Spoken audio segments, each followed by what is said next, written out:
All right, we're just going over the Impala LS3 build. So we're going to do the trunnion bearing kit on this episode. We put a bigger cam in this thing, forged internals, because eventually we're probably going to end up putting a supercharger on this. So anytime you want to do performance upgrades or a cam, the weakest link is going to be now your trunnion bearings. So we're just going to go over a quick video on how to do them. Real simple kit. You're going to want to take, of course, the stock rocker arm cover off, the valve cover, and then coil pack rocker arm cover, and then that'll give you access to all of your rocker arms to remove to do the trunnion bearing kit. So this side we've already done that, so we're going to go ahead and remove the other side, and we'll show you on the video right now. Alright, on this build we're going to use the Holley valve covers, but it's the same bolts, same size as the original valve covers. So it's an 8mm. Go ahead and remove all of the factory hardware.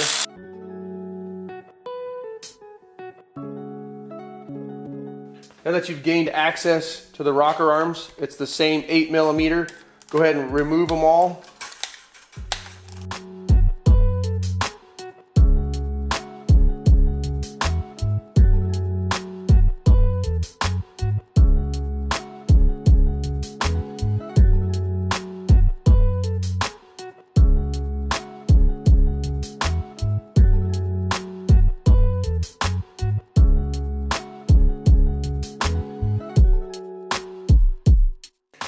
Okay, once you get it removed, the rocker arms removed, be very careful. But this rocker arm pivoting is pot metal. In the past, I've dropped one of these, and it will break in half. Make sure it stays in there. Make sure all your push rods stay in their locations. So now we got those off. Let's go to the bench, and we'll press out the old ones and put in the new ones. All right, so I did the passenger, the passenger side yesterday. It's not all the way done. I just wanted to show you how much play, and then we'll do all the snap rings at the end. So we're going to go ahead and do this side. The kits that I like to use are the Comp Cam kits, 13702 kit. They come pretty much complete with new bolts. You can pretty much do these in a vise, C-clamp, a press. I mean, just about anything will do this. So I mean, you could do this at home. Just go down and get an inexpensive C-clamp. We're going to use a vise here just because it's what I have, and I'm going to show you my way of doing them. There's 100 different ways of doing them, but I'm just going to show you my way. The biggest thing is I want to show you at the end, you want to make sure that they move freely. And yes, there is going to be, I don't know if you can see it here, there is a real small amount of side play, but this is how you want them. You want them to move freely. You'll be able to see the difference here now. So this is the trunnion that you're going to remove out of this one, and I found it really easy to remove it. Is the rocker arm has a flat side, you can see right here where it has a flat boss here, and this one's more, there's no really flat spot. So I like to put a socket that the whole thing could slide down in. So I use a 7/8, and I'll put it against this side, and then I'll put it on my vise.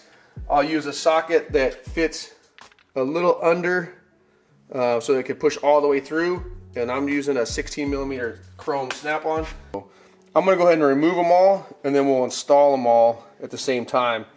That way I just have the sequence down, and it's easier.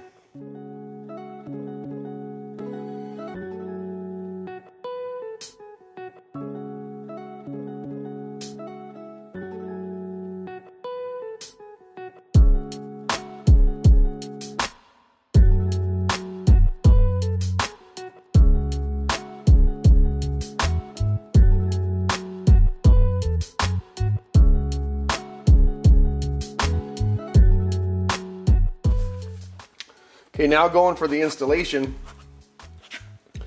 They provide you with the two washers that fit perfectly over here, over the new trunnion bearing. So it allows it for when you put it in a vise or a C-clamp or even a press, it allows it to get fully installed but stop once it's in there. So biggest thing with these is you'll notice, I don't know if you can see it right here, there's writing on the outside of this bearing, and nothing on the inside of the bearing actual housing.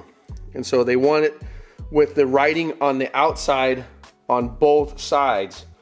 So how I usually like to do it is make sure the writing's on the outside. I'll set one of these in there first. So I'll just go ahead and put this in my vise, and I'll start it. And then I know it's in there. I don't want to keep going because I like to put this shaft in. Now I know my bearings are going to stay in there. And so now I can go ahead and install this in there right now.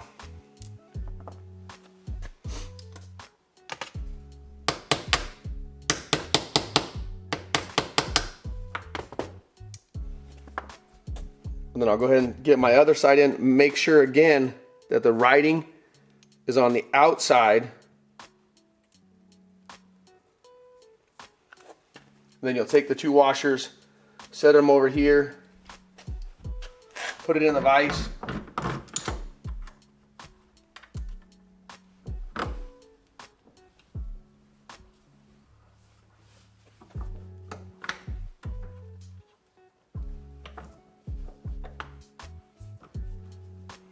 And then on this, you don't want to try and kill it.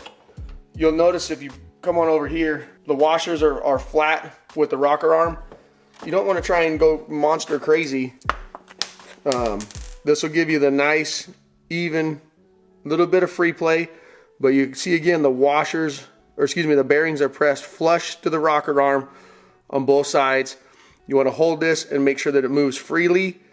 No drag. If you put drag on it, you're going to wear this bearing out right away. And yes, they will have just a little bit of free play. So this one is now done. They provide you with all these C-clips. Just go ahead and install one on each side in the factory groove that they give you.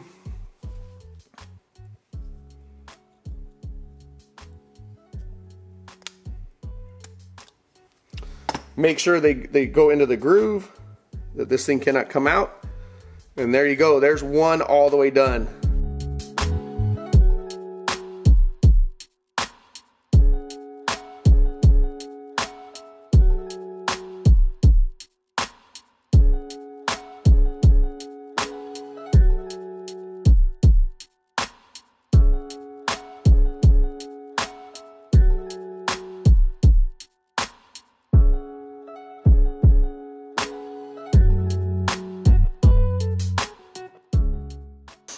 All right, so now we're just installing the snap rings.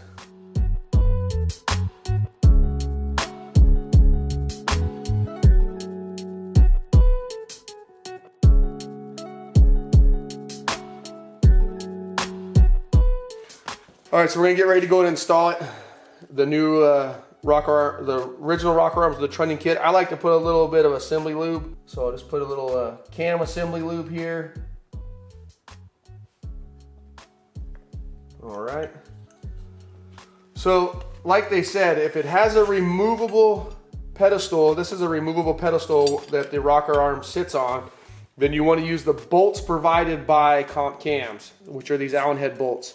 And then the other thing you want to make sure is there's a flat surface here that this one will go into. If it's the round surface, that is incorrect. You want the flat surface to go in there.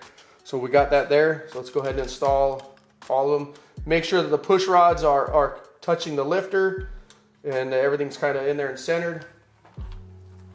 Again, just make sure that flat side of the trunnion is connected to the provided Allen head bolt.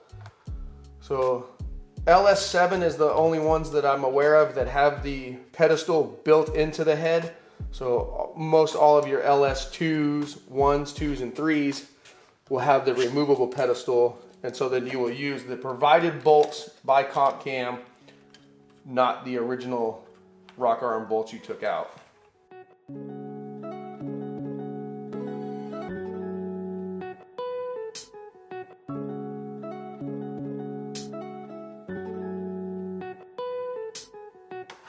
Okay, now so these bolts are going to get torqued to 22 foot-pounds.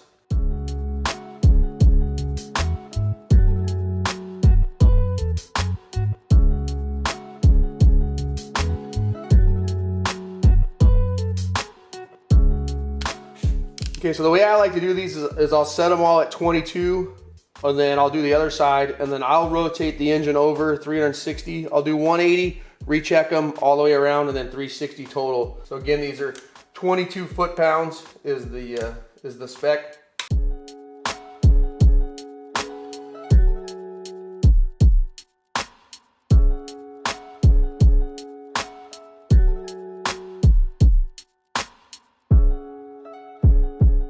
Okay, now we're gonna go ahead and repeat the same thing to the other side, and then I'll rotate the engine over by hand, and then I'll recheck them, and we'll be all set.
All right, so we're gonna do the black Holley valve covers.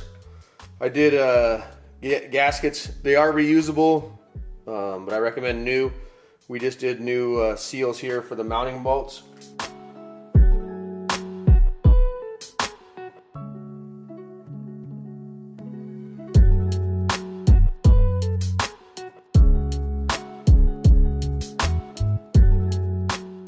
Okay, there is a torque spec for these. They are long, small bolts. It is 106 inch-pounds.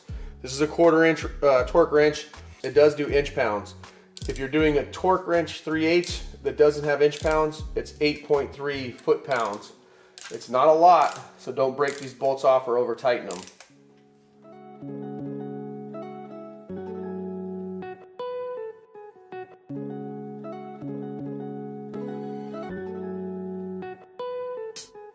Okay, now that side's done, we'll go ahead and do the other side.